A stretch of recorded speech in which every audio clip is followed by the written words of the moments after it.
Frankenstein, tout le monde connaît l'histoire. Le docteur Frankenstein cherche à créer la vie à partir de matière inerte pour devenir l'égal de Dieu. Ce roman moderne est l'illustration parfaite de la culture technique de nos sociétés, c'est-à-dire de notre culture prométhéenne. Alors qu'est-ce que c'est qu'une culture prométhéenne? C'est une culture technique dans laquelle l'outil est d'abord un objet de pouvoir. C'est une façon pour l'homme de façonner le monde qui l'entoure et de le dominer. La question du design ici est directement impactée parce que on voit que dans les écoles ou les traditions telles que le design fonctionnaliste, l'idée de l'outil comme maîtrise de son environnement joue à plein. Cette transformation, nous pouvons la voir se réaliser dans un objet emblématique, la Twingo 1.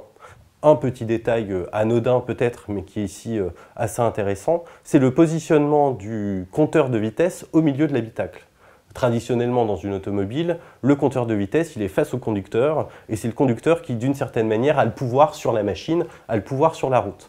À partir du moment où on décale le compteur de vitesse au centre de l'habitacle, tout le monde peut assister en quelque sorte à l'évolution de la vitesse du véhicule et on voit très bien les scènes où les enfants à l'arrière disent « Papa ou maman, tu roules trop vite, vas-y papa, double le camion qui est devant nous » et d'une certaine manière, une autre économie sociale, un autre écosystème social se crée alors dans l'habitacle de la voiture. Ça, c'est en quelque sorte les prémices, on pourrait dire, de ce que pourrait être la voiture autonome, parce qu'en effet, dans la voiture autonome, lorsqu'il n'y a plus de conducteur, ce qui était du mobilier redevient en quelque sorte de l'immobilier.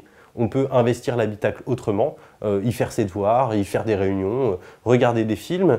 Et en intégrant le design finalement dans la question de l'usage de l'automobile, on transforme véritablement l'usage de cette automobile. Ici, on n'est donc plus dans une culture prométhéenne de la technique, mais dans quelque chose qui pourra renvoyer à un autre mythe, le mythe du démiurge.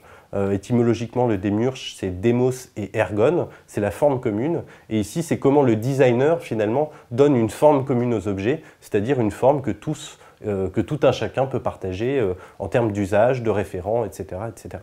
Pour aller plus loin, vous pouvez regarder deux ouvrages. Le premier, c'est Ce que c'est la main de Richard Sennett, et le second, c'est L'éloge du carburateur de Michael B. Crawford.